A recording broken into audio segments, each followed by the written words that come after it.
Esto es lo importante de No Pasa Nada, un programa donde resumimos las noticias y exploramos temas. Los domingos en la noche ahora exploramos temas y los lunes en la mañana ahora resumimos las noticias por temas de tiempo y para ver qué sirve. Si no han visto el programa antes, es un poco como Last Week Tonight, pero en lugar de ser en inglés, soy de Costa Rica, en lugar de ser en inglés, es en español y tenemos el presupuesto que ellos tienen de café como el del programa completo. Y hoy el tema que vamos a estar explorando es ¿por qué es tan difícil emprender en Latinoamérica?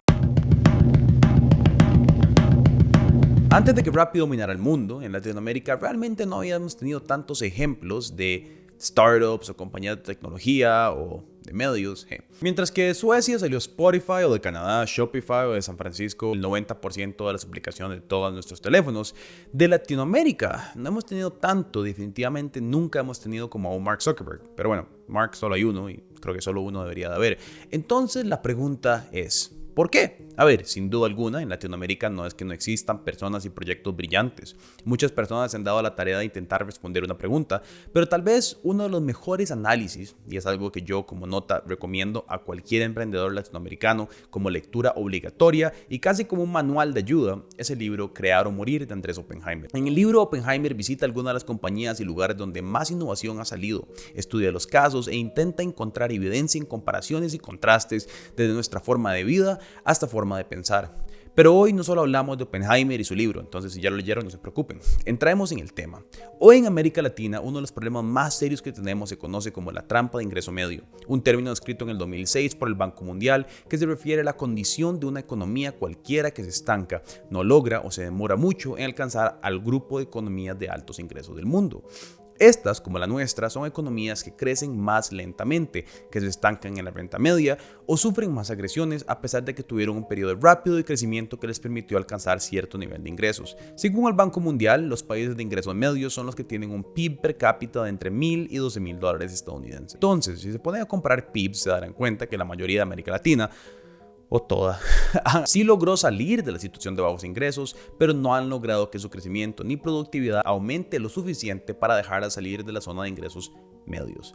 Sobre los factores que influyen en esto, bueno, hay una gran cantidad que se llaman las trampas de ingresos medios y son muchísimos, desde pérdida de ventaja competitiva hasta la pérdida completa de industrias o el fallo en no lograr transicionar las industrias a la modernización.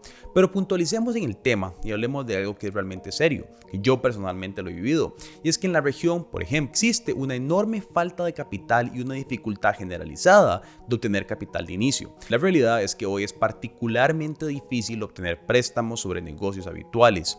Esto sin mencionar que sacar un préstamo en un proyecto de riesgo o una inversión en un proyecto de riesgo o peor, en un startup empezado por gente joven. No voy a decir que es imposible porque nada es imposible, pero es imposible. O hasta donde yo sé, en especial por uno de los problemas principales que aflige a nuestra cultura, uno al que Oppenheimer le hace eco, y es que nuestra cultura latina realmente no nos dan el chance de fracasar. En una entrevista con Jorge Ramos, Oppenheimer pone el ejemplo de Steve Jobs. Jobs empieza a crear Apple, a los 10 años lo echan y sale en todas las revistas, fracasado, echado, sus socios de Apple se lo quisieron sacar de encima. Bueno, en nuestras culturas, si te pasa eso a ti o a mí, nos crucifican, nunca más, te puedes reinventar, se quemó, ¿no? exactamente. Sí. En la cultura de Silicon Valley, que no es una cultura de todo Estados Unidos, es muy propia de Silicon Valley. Steve Jobs, a los 30 años despedido de Apple, salió a buscar inversiones para sus nuevos proyectos y al día siguiente todo el mundo confió en él, le dieron dinero y ahí empezó lo que él después llamó su etapa más productiva. ¿Cuántos emprendedores conocen ustedes que fueron tachados después de un fracaso? ¿Cuántos de ustedes mismos han juzgado en una mesa de tragos después de escuchar que la idea no les salió? ¿Verdad? Pero ese es Steve Jobs, se pueden estar diciendo. Pero es que no es solo él. En serio, los hermanos Wright, 166 accidentes antes de lograr su primer vuelo. Henry Ford pasa por 19 letras antes de llegar al Ford T. Ante un mundo donde parece que hay 1,001 startups y de estos cuantos no producen millonarios y billonarios, es importante poner los pies en la tierra y reconocer que más de 2/3 partes de todos los emprendimientos van a fracasar. Pero eso no hace a esos emprendedores fracasados. Les doy un ejemplo, el app Bourbon. Bourbon era una aplicación creada por Kevin Systrom y Mike Krieger, el cual era una forma de las personas amantes del bourbon y eventualmente diferentes lugares de decir dónde estaban. Pero en ese entonces ya existía Foursquare y el app básicamente fracasó. Pero los creadores decidieron enfocarse en una sola parte de la aplicación, que era las fotos. Resulta que a la gente lo que más disfrutaba era compartir fotos unos con otros. Después de algunos ajustes e implementaciones, Bourbon deja de existir y hoy la conocemos en vez como la compañía valorada en unos 102 miles de millones de dólares, Instagram. Y a ver, claramente no todos los Bourbons se van a convertir en Instagrams, pero si no vivimos en un ambiente empresarial donde este proceso siquiera se permita existir, bueno, ninguna nunca va a pasar ni siquiera a ser Bourbon. Y es que ahí cae otro tema sumamente importante, del que estamos hablando un poquito, que es el capital de riesgo. Un tema que no solo viene a raíz de incentivar la inversión en proyectos nuevos que no han sido comprobados o con modelos existentes de monetización, pero el riesgo también viene de invertir en proyectos en personas que no conozcamos.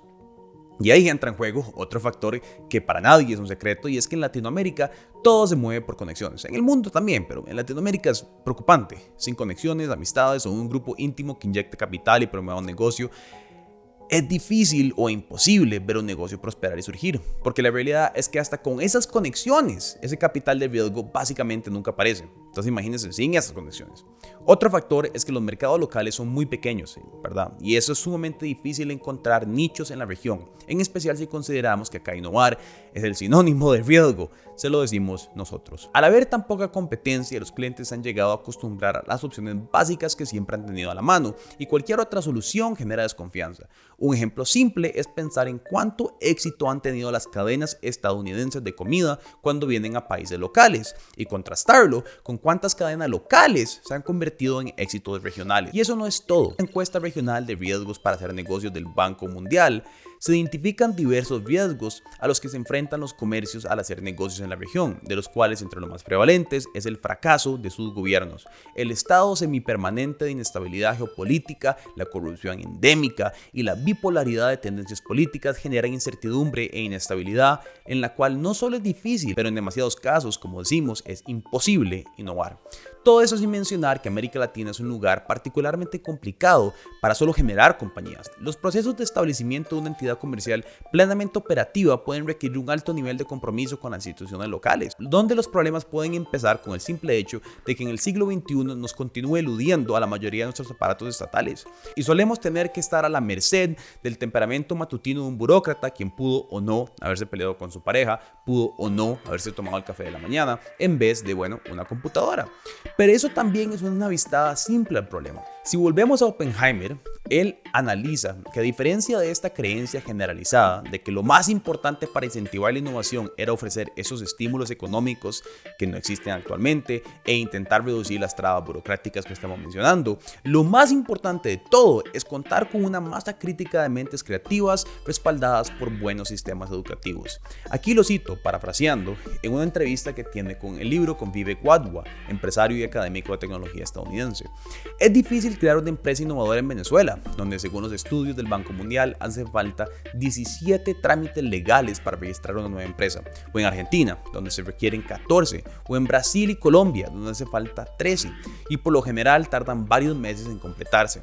Y es difícil crear una empresa de alto riesgo comercial, como son casi todas las de tecnología o startups, en naciones con leyes que no toleran el fracaso y condenan a los empresarios que deben crear o reestructurar algunas de sus empresas a muchos años de ostracismo y de ruina económica, como señalan esos mismos estudios del Banco Mundial. Sin embargo, la experiencia de Silicon Valley y las más recientes investigaciones de los estudios de la innovación muestran que las concentraciones de mentes creativas son lejos el principal motor de la creatividad colectiva y un factor aún más importante que el entorno económico. Aquí a lo que él se refiere es que los innovadores quieren y necesitan vivir en lugares donde pasan cosas, donde se pueden encontrar con otras mentes, donde se pueden compartir ideas. Según expertos, la creatividad es un proceso social. Nuestros mayores avances vienen de la gente de la que aprendemos, la gente con la que competimos y la gente con la que colaboramos. Desde la Atenas de los clásicos a la Florencia del Renacimiento, la Viena y el París del finales del siglo XIX, el Nueva York después de la Segunda Guerra Mundial. Pero claro, para crear esos espacios de innovación y creatividad tenemos que considerar que en la región primero tenemos que velar por básicos como el acceso a buena educación, el acceso a los servicios de salud, el acceso a la digitalización y el internet y hasta el acceso básico al agua potable en muchos lugares. Y por si fuera poco, en estos últimos 2 años hay que sumarles el escenario global sin precedentes derivado de la pandemia del COVID-19, que ha amplificado todos estos riesgos y le ha dado un fuerte golpe a la clase media.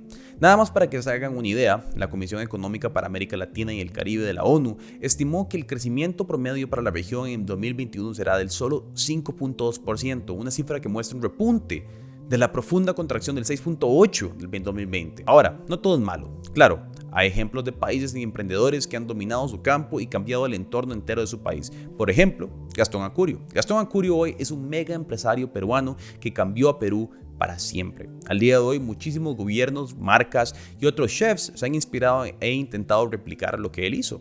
A él básicamente se le puede atribuir la revolución culinaria que tuvo Perú, revolución industrial además, que hoy representa casi el 10% del Producto Interno Bruto del país. Según Acurio mismo, él se encargó de irrumpir los modelos tradicionales de emprender en la industria de restaurantes y comida. Primero, se enfocó en hacer algo que jamás ningún chef hace: compartir recetas. Esto en un punto muy resumido lo que quiere decir es que en vez de resguardar lo que él estaba haciendo e intentar ser el único restaurante de Perú que hace lo que él hace, pensó en compartir ideas, métodos y claro, recetas con otros chefs. El enfoque sería promover a Perú como un país y marca, y que en un campo donde el país se da a conocer a nivel mundial, él se vería beneficiado. Ahora, claro, es un extra si él es el mejor entre ellos. Un ejemplo claro de cómo crear industria, pensar en una visión macro y hacer las cosas de manera diferente, le trajo a él y a todo el país tremendo éxito. Entonces, la pregunta es, ¿qué podemos hacer nosotros en este lado del mundo, donde parece que, como dijimos, los problemas como la corrupción son endémicos y las diferencias sociales son imposibles de superar? Donde solemos pensar en el gobierno no como un servidor del pueblo, pero en vez como un vividor del mismo, y el empresario no como un generador de innovación, pero como un avaricioso abusador, dependiendo, de qué lado del pasillo se sienten ustedes. Bueno, podemos empezar con que nuestros gobiernos tengan planes y estrategias a futuro, no de 4 años de gobierno, pero planes a 40 años de distancia.